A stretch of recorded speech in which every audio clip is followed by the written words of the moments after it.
practices reduce sexually transmitted infections.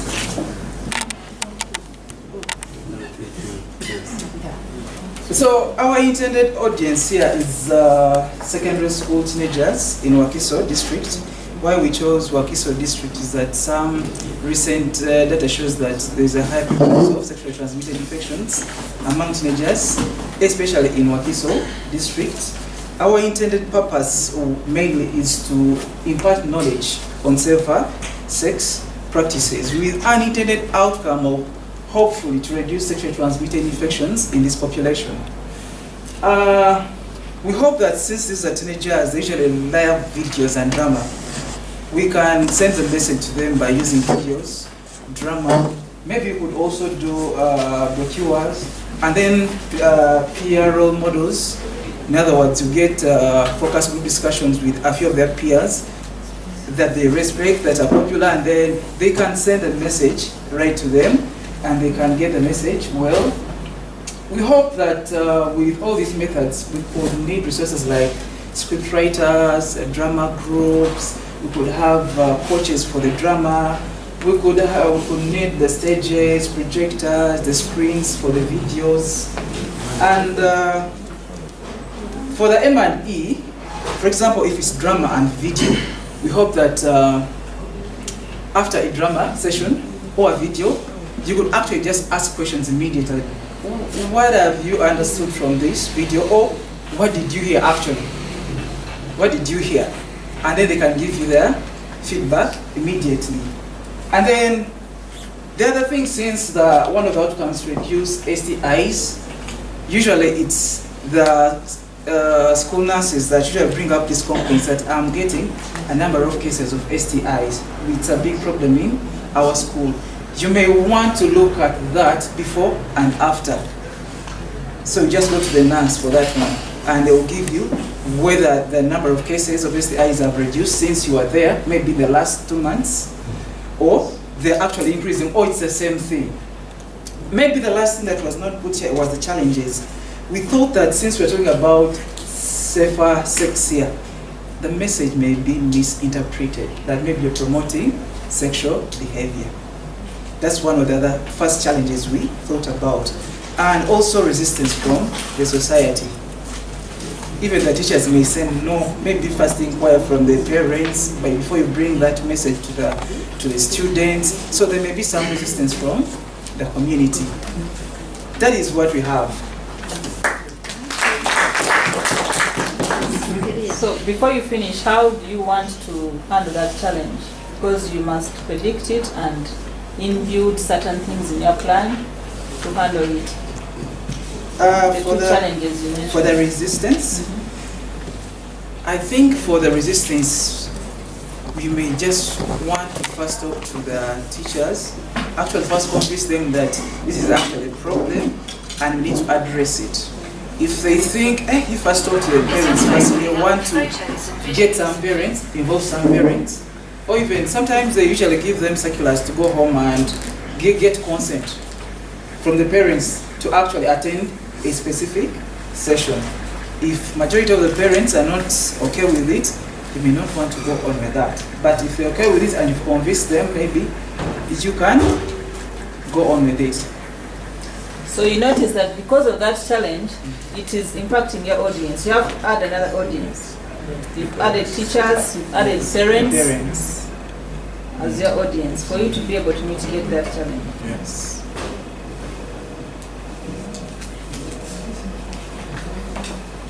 So questions for group 1?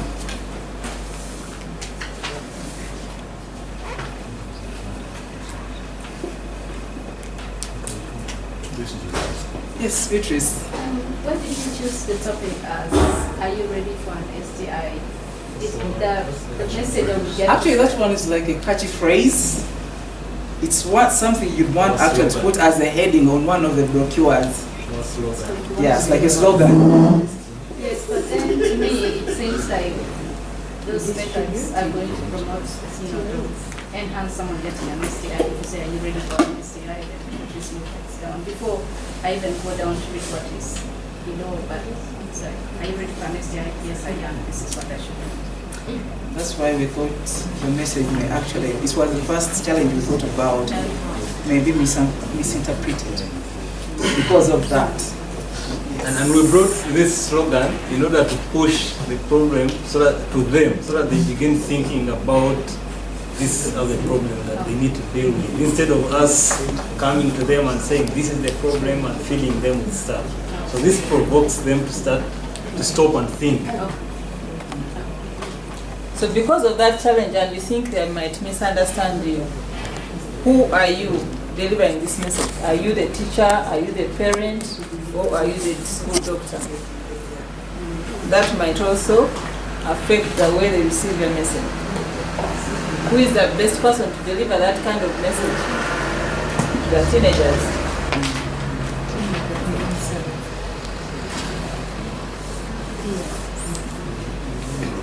That's your book. Oh, sorry. The best person to deliver this message. The school nurse could do that, but I was hoping if you go as a resourceful person from maybe a hospital, yeah, they could take you as someone who can give credible information about the topic. Are you a parent? As an expert, I believe. Okay. Yes. We thought that that's why we included peer role models. We could first get a smaller group, and then they go out from among themselves, and then they go out to educate them, they may communicate better with them. So who's doing your videos?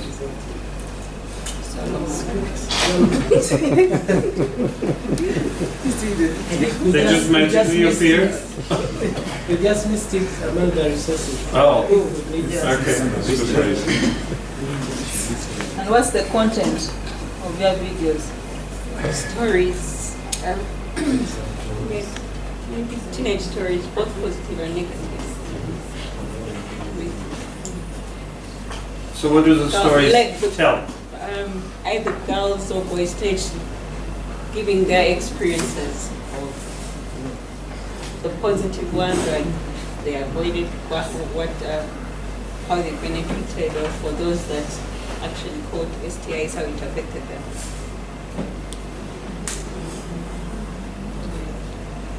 And you hope that does what?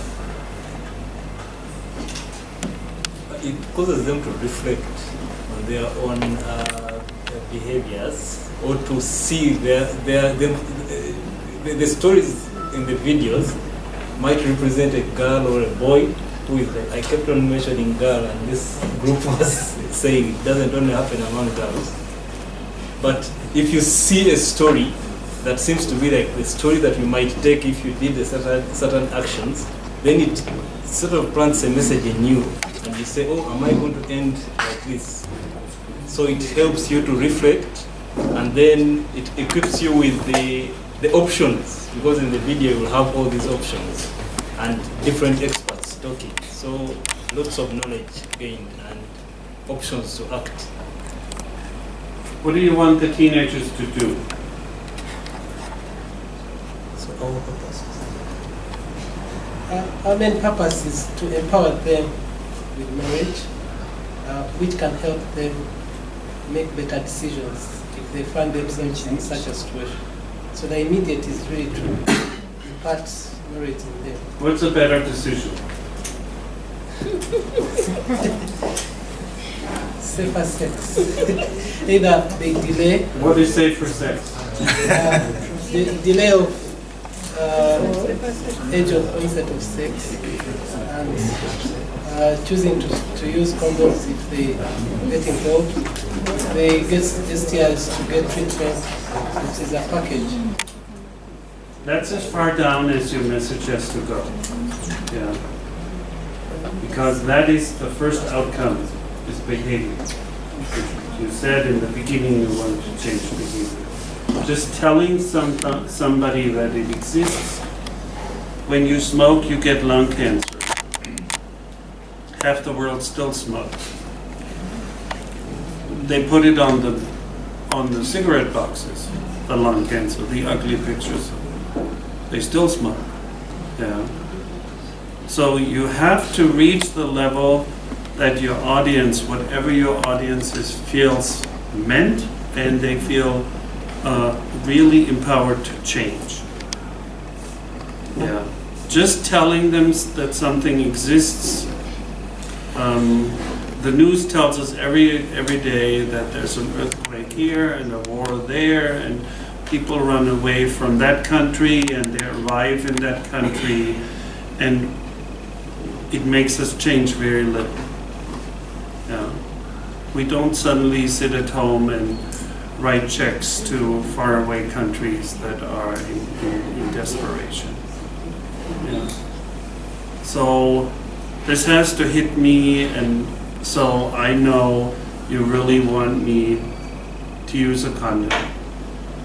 That's one behavior that I have control over, because I can go buy this condom, I can practice putting on a condom, and when the situation arises, I have changed my behavior.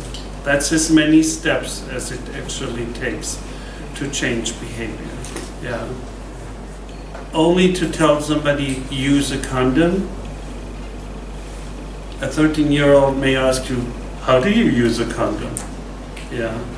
Because they've never had it in their hands, they don't know how it feels, they don't know what to do with them. Yeah.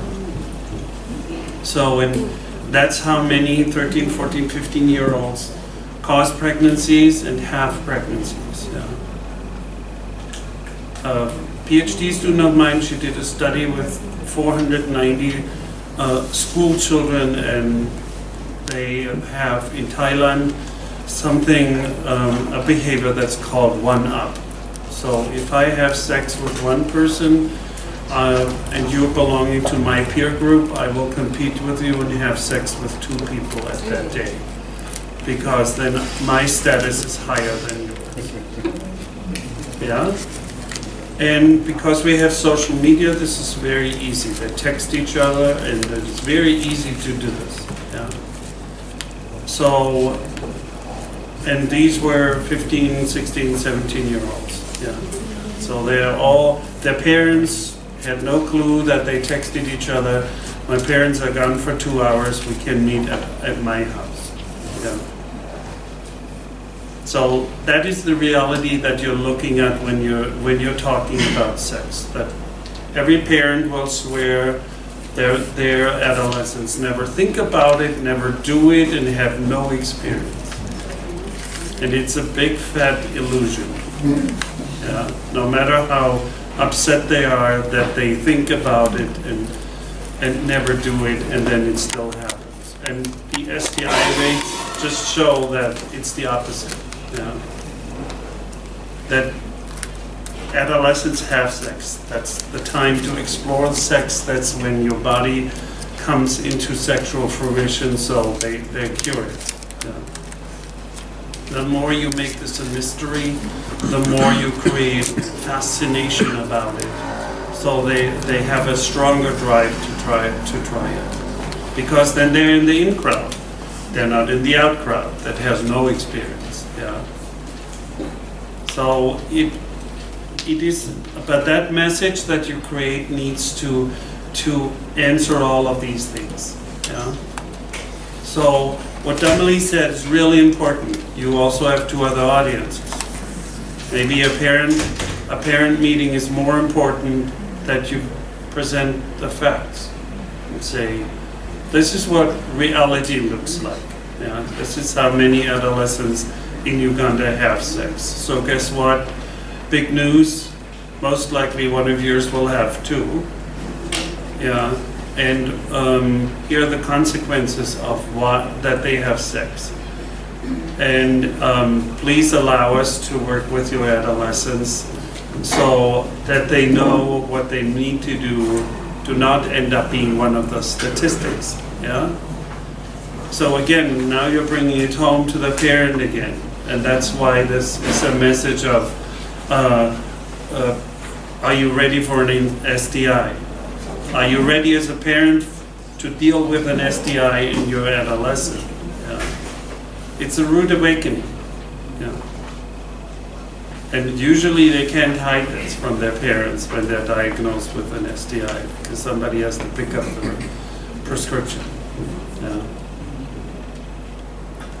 And same with the school nurses. The school nurses will not be your solution to every problem, only because they're in the school. Yeah. They can help, but they're not the be and end all for such a program. Yeah. And script writers, it's really important that you figure out who writes your script. Is this a 14-year-old that thinks like a 14-year-old, or is this a 40-year-old that writes the script? Yeah. So using your audience's knowledge, expertise, skills in bringing messages is really important, because you can learn a lot from them of how they communicate today. Yeah. While you are easier communicating to their parents, they may communicate much easier to their peers. Yeah. Thank you. Group 2.